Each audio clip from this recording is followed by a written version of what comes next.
Welcome back to another edition of Smart Driving Cars. We are glad you are here. I'm Fred Fishkin, along with the Faculty Chair of Autonomous Vehicle Engineering at Princeton University, Alan Kornhauser. Hi, Alan.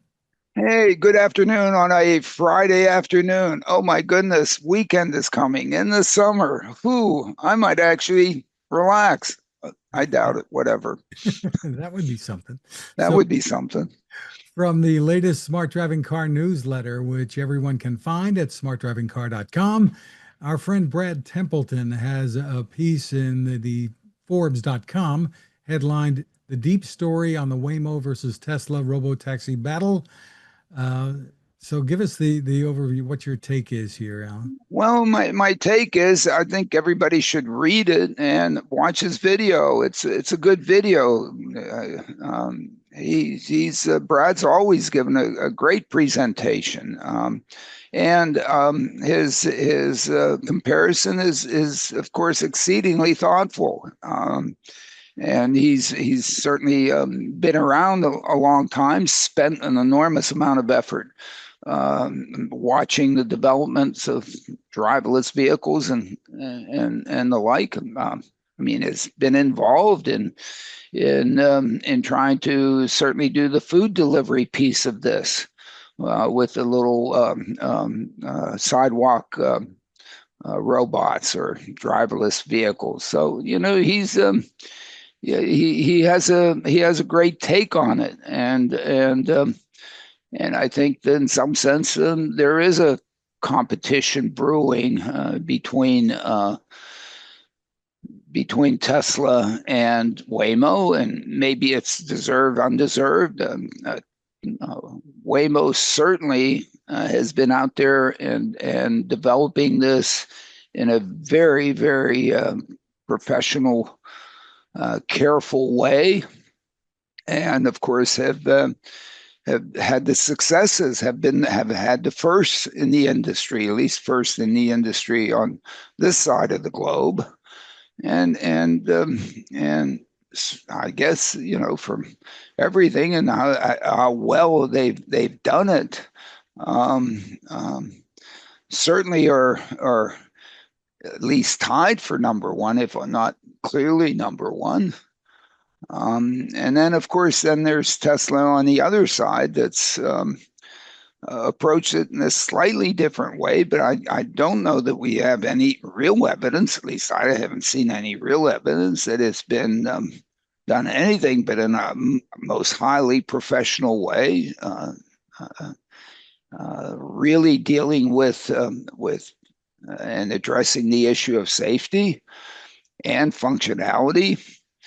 And then the question is which one ends up winning? I guess what I still didn't get, or maybe I missed it in Brad's discussions, is the why. In one sense, the what, driverless, how it does, how it handles, does various things. The technology piece is one thing to look at. But to me, the real question is why are these people doing it? And that leads to basically a proof of market for either of these things, or maybe both of them.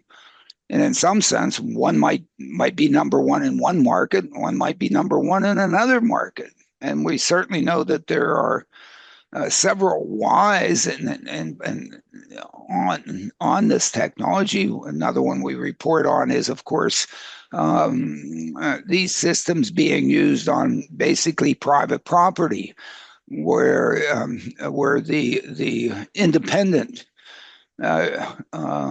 human is out of the loop. In other words, the entity that is using this technology for a certain reason, for a purpose, also has control of the where it's being done, and most importantly, the control of the most variable things, which are the humans, and in those places, neither of them are participating. There are other winners that are doing it driverlessly in mines. In fact, on some railroad properties in Australia and other places, on farms, on private property, on construction sites. Right. We've talked So, about John Deere before. This is a new company I think that you're referring to, started by a couple of Waymo veterans called right, right, Bedrock. and I there's love the name going back to Fred Flintstones. yeah, yeah, no, it's great. It's a wonderful name, and I think there are all sorts of opportunities. And if you actually look at inside warehouses, I mean, there's all sorts of automation going on there, and driverless things, and robots, and humanoids, and blah blah blah. But those are in well constrained environments, and we've been able to do safe automated mobility in constrained environments for more than 50 years. So that's not what one's talking about here. One's talking about then, what about in the unconstrained environments, in the places where independent humans roam, and that's where the challenges are just substantially different. And my approach to that is that if you want to go and do it everywhere, whew, even close to everywhere, I mean, that is what uh, does anything work close to everywhere at any time? I mean, in Plainfield, New Jersey, just up the road here, a couple of days ago, we had cars floating down streets. Okay, now I don't think either Waymo or Tesla's going to want to operate there. Maybe that's why they didn't come to New Jersey. Huh. And of course, those floods in Texas, where both of them do think they can operate. Uh, any thoughts of them? Of course not. We're not. You know, these aren't being used to solve the emergency transportation problem. Okay, that's a whole different. Well, I put it in a whole different ball game. Sure. But then there are other ball games. Maybe there are ball games in which all it needs to do is work some of the time in some of the places. And in fact, them both work. And why aren't we using them then there? Well, I guess that's what Waymo says. Well, Chandler, Arizona. Okay, maybe that's an easy place. Okay, maybe it is. But it does work there. It has worked there. Wonderful. Okay, does Tesla work there? I don't know. I would suspect probably. Are they going head to head there? I don't know. Who would be the winner? There is one advantage that Tesla has, maybe, is affordability. Maybe. Or maybe Waymo has affordability simply because they have Alphabet behind it, and Alphabet has so much money, maybe they just want to subsidize the darn thing and put it out there, to have high quality, affordable mobility and have no competitors. I don't know if They, that's predatory or not. Is that a predatory practice? I'm not sure. I'm not a they lawyer. posted this week they've officially driven 100 million fully autonomous miles on public roads, as they say, 200 trips to the moon and back. So what? I imagine, probably you could put a 55 Chevy, clamp down the steering wheel, find some straight road in Arizona, and run that thing back and forth without anybody in it, for that miles. Where the question is, where they do that? When? They didn't do that anywhere, everywhere, anytime. They didn't do that during the rainstorms in Texas. And Okay. the other question that you So, always I mean, point the out is, question is, it's a goofy number. and it still doesn't answer the question, who are they doing it for, which is what you, Which is, what are they doing it for? What did they accomplish with that? How many lives did they improve beyond taking a selfie and sending it to your mother? You know, what value proposition did they deliver to society with this? Did they did they solve the safety problem? I mean, they don't need to solve the safety problem. We know we can solve the safety problem. We know how to solve it. Put speed limiters in cars, take the phones the heck out of there, and put a breathalyzer in the darn thing. That'll do more than whatever Waymo's or Alphabet's invested in this. But anyway, I don't know. Then people will get angry at me and so on. But it's wonderful. But I don't. and they are coming. But It says so but in I the don't think newsletter. Brad dealt with that piece of it, and you'll say, well, that's unimportant, but that's fine. I think in the end, it's going to be a marketplace. Somebody's going to have to buy these. Alphabet's going to get tired of picking up the tab. So somebody's going to have to get benefit out of these things and pick up the tab. And I don't know who's standing in line to do that for the things that either of these companies are trying to do. And it looks like they're expanding to Philly and New York City. Great. Great. I mean, New York, okay. I don't know. You're competing against the subway. Now, for some people, oh man, no problem.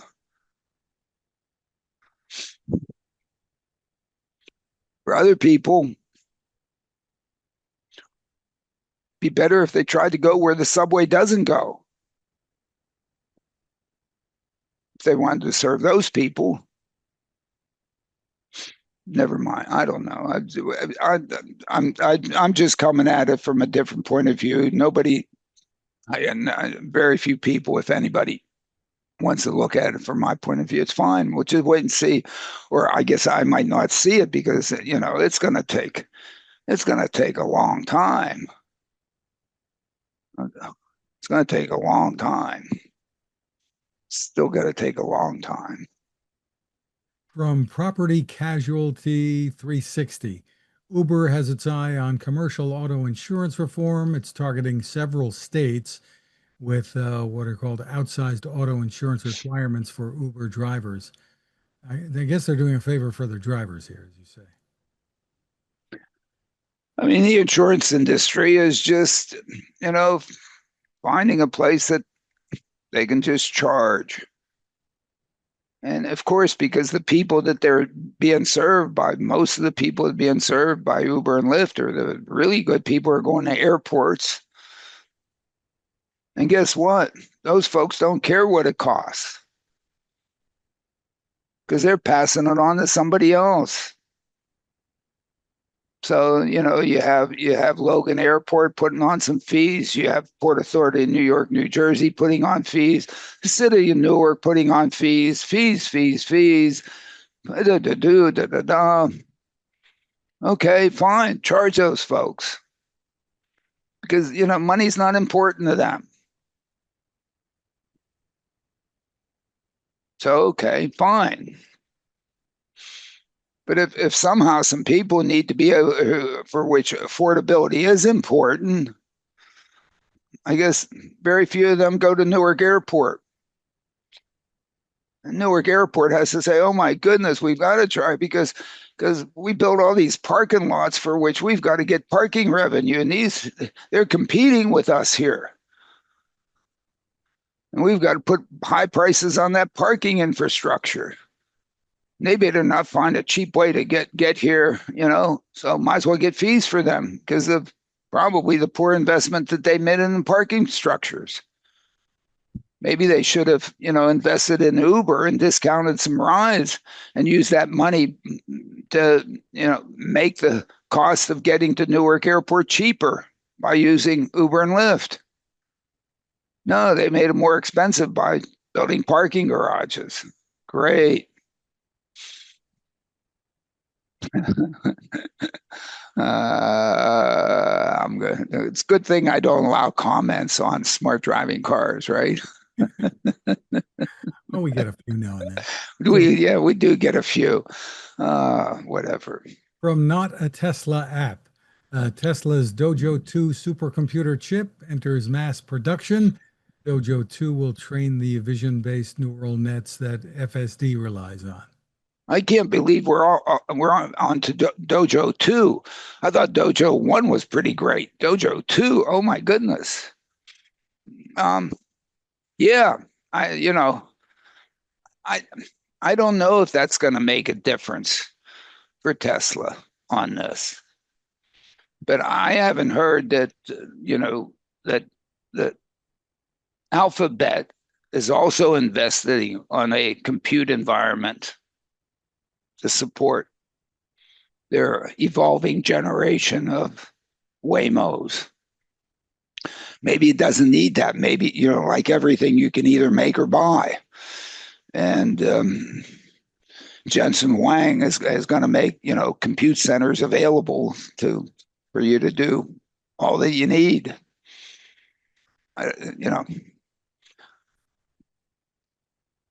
but it certainly suggests that Tesla is somewhat serious about at least their approach to being able to do driverless, such that I guess they're investing in developing for their own use, compute environments that in the end may well make the difference in terms of how many places, at which times, how safe, and so on something is. I don't know if, I guess they think it's going to help them win. But it's nice to hear that it's moving forward. I don't know what the numbers are for the computational capability of Dojo. Yeah, I was looking for that because the last one, the only number I have in my mind was 10 to the 18th floating point instructions per second. And to me, who went to school with a slide rule and basically was so proud of his slide rule when he was walking across campus, thinking that all the ladies would be so happy to see him because of his slide rule. It just boggles my imagination. I'm seeing something here that says it's a tenfold increase over Dojo 1. Okay, so does that mean 10 to the 19th floating point instruction? I mean, when you get up down, I mean, it actually boggles my imagination. Okay, and I still wonder why it takes so long for my laptop here to boot. What the heck is it doing? You need a Dojo chip in there. Ooh, what would I do with it? I mean, well, the same site, not a Tesla app, also reports that Tesla has updated its Robotaxi app, adding adjustable pickup locations and showing wait times, which I guess that's kind of necessary, right? Yeah. Well, yeah. I mean, as we're all discovering that they're trying to give rides, because in the end, the lemonade that we're selling here is giving rides lemonade. I think all the rest is largely window dressing. But in the process of giving rides, it's how well it goes from A to B is really important. But when you're getting in at A and when you're getting off at B is also really important. Certainly, I guess my personal biggest disappointment in using Uber and Lyft, and I am a user. I'm not driving and parking in Newark Airport ever again. Um, you know, the pickup and discharge piece is can can use some improvement. And it is really pretty good, and it does a good and all that stuff, but it really could use some improvement. And I think that's what everybody's trying to say. Hey, where do you do this? And in many places, no problem. Right at the front door in the driveway, no problem. But in places in which there are other activities, other users, and so on, sort of what I tell my students is that what you really want to do is you want to do that without stepping on other people's toes. And that problem is not so easy, and especially in the pickup problem, because that's actually a rendezvous problem. You have two entities that you're trying to manage in real time and not step in other people's toes. So yeah, people are working on that. Glad they're working on it. We're working on it. We'll see how we can do that well. Will we do it perfectly? The answer is no. There's no perfection. I mean, that is an asymptotic expectation sometime, or as time goes to infinity. And, I'm not going to be here at time equals infinity as time goes to infinity. So I can't handle that one. From the newsletter, Alan, May Mobility, a familiar name, has put out Yeah. a release saying that it has launched a ride-hail API, signaling readiness to scale autonomous deployments globally. The API is designed to connect May Mobility's autonomous fleet and the consumer-facing ride-hail platforms. Yeah, and I'm sure that in that API they're dealing with the pickup and alignment, lighting problems and challenges, and do that well, and wish them the best. There was a CNBC report saying China's Baidu will bring its driverless cars to Uber globally. And then, a little confusing perhaps, Electrek reports Uber is going to deploy 20,000 Lucid Gravity robotaxis equipped with Neuro Driver beginning next year. I don't know. It must be investor season or something like that, and people needed another chunk of investment. Maybe I don't. People are putting in announcements what they're gonna do, and I think that's it's great. It's great that they're gonna do all that. I mean, Baidu has its own sort of has the driverless vehicles. I just can't see how and why they need Uber, but Uber. I guess Uber has access to customers, okay, and wants to be the centralized marketplace for rides. I think that's a great aspiration, but in the end, rides are a commodity, and certainly the platform, for someone to be able to get a ride is a commodity. And I don't know what advantages Uber has. Uber has a challenge because the way they're currently surviving and thriving, if they're thriving or surviving, is because they have a lot of gig workers out there doing the heavy lifting for them. And those folks need compensation for that. And if they're going to be if the competition is not going to be on the same platform, a driverless system that may have different fundamental economics than a drivered system. they're going to see, they might see some competition,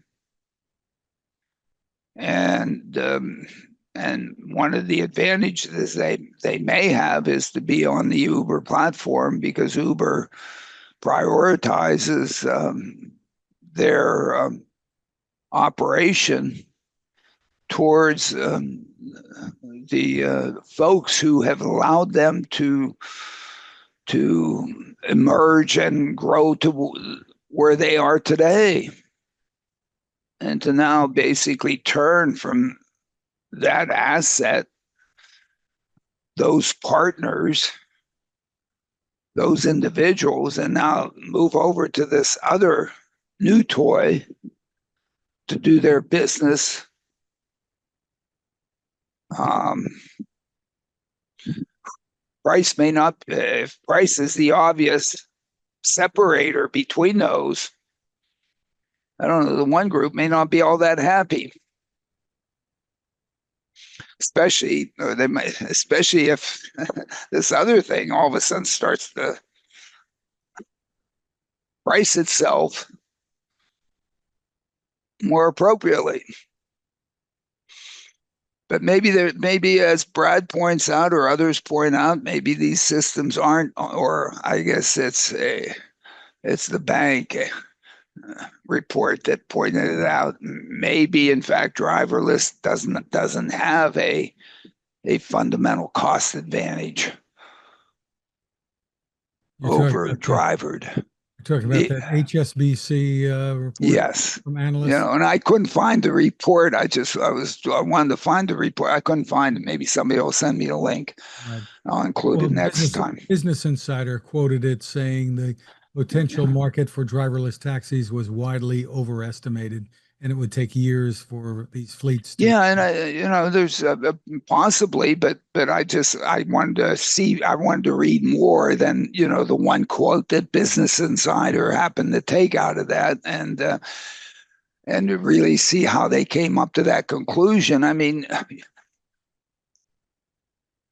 current ride-hailing systems need to be maintained and cleaned also. Okay, it's just that the gig worker has been doing it maybe for free. Okay, or at least the current generation of gig workers. Next generation gig workers may say, "Oh my goodness, no." Those folks have been parking the vehicle someplace, and in some sense, as far as the ride-hailing companies, for them for free. I don't think any of them sends a bill that says, "Hey." I mean, their empty vehicle repositioning expenses aren't even picked up. Maybe they are, or somewhat they are, but they aren't explicitly picked up.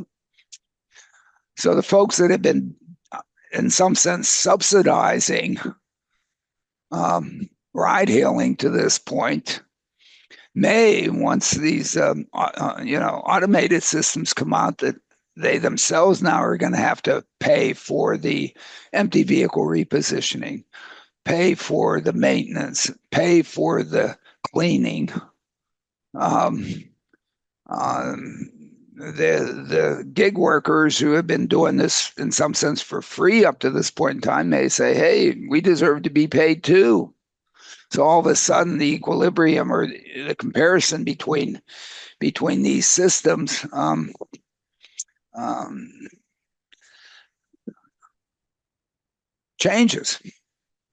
So it's, as with everything, the details matter, and it ends up being complicated. But it's not just this slam dunk, because all of a sudden we have to these things have to be parked and they have to be clean. I mean, no, I mean, well, I don't think so anyway. Right. You linked to an automotive news piece headlined "Self-Driving Cars Are Making Progress. Here's where Tesla, Waymo, Uber, and other robotaxi rivals stand." It's kind of like just a quick assessment. Yeah, it's a quick assessment. I think what's done in the first article is one in which, I mean, he goes into depth on both Waymo and Tesla, and doesn't. You're talking about Brad, right? Brad's article goes into depth. and you should watch the video. This is sort of a, 2-minute, so that you have something that you can say at a cocktail party or something like that, and not be totally whatever. And finally, Alan, from the Wall Street Journal, the Volkswagen Robotaxi that wants to rival Waymo and Tesla. Yeah, and we sort of had that. And yeah, it is. It's yes. It'd be nice if it's out there. It's nice if they could produce that in volume. It would be nice if it was available off the shelf to other entities to just use it. Hey, if they work in Jersey, I'll buy. Well, maybe I'll buy everyone they can produce. Almost, I think the demand is here in Jersey. I think we could deliver a lot of value to a lot of people in Jersey. Put them out there. Let's see. See if one works. Got to do 1 and 2 and 4. And I don't know. I'm just in Jersey. We're sort of like we're almost like Missouri. Show me state. I mean, doing it everywhere all the time. Oh. And doing it at the hardest places. What struck me about the part of the announcement of the Waymo, we're going to go in Philadelphia and we're going to do it in the most challenging places. Great. I mean, let's rush to the end before we even get started. How about the easy places? I don't know, but that's, of course, that's a highfalutin entity, Alphabet, Silicon Valley. We're just like, little folksy. They do operate in a defined area wherever they go thus far at Waymo. I guess they do. I would hope so. I would hope they say they can't do it I don't know. I don't. Yeah, they do. They do. They certainly put a geofence boundary on there, and I think people have complained that they go out there and in times when they shouldn't be, and then they block traffic. I hope they don't say that they're going to be everywhere. No, we don't. I hope. Right, and Tesla is doing that with their Robotaxi service, although their FSD software does allow Tesla owners to pretty much go anywhere. I don't know that it does. I mean, I haven't gone everywhere. I mean, I walk to work, so actually I don't go anywhere. So, but yeah, whatever. I mean, it's how about just somewhere, and work there, and where that somewhere and some time is actually of value to somebody, not everybody. Let's do somebody other than just selfie or an amusement ride. If I'm on an amusement ride, I'll go to Great Adventure, I guess. But I probably won't. Just go on 295 out here, or Route 1. That's enough of an adventure for me. Well, sounds like we're ready for a weekend. I am ready for a weekend. I'm ready I don't know. It's a good thing I'm only 39, Fred. So otherwise, things would be tough. And that's going to do it for this episode. You can find us and all the episodes at smartdrivingcar.com. That's where you can find the newsletter too. You should be getting it. My tech reports are at techstination.com. Thank you for watching or listening, and stay safe. Have a great weekend. Have a great weekend and enjoy summer.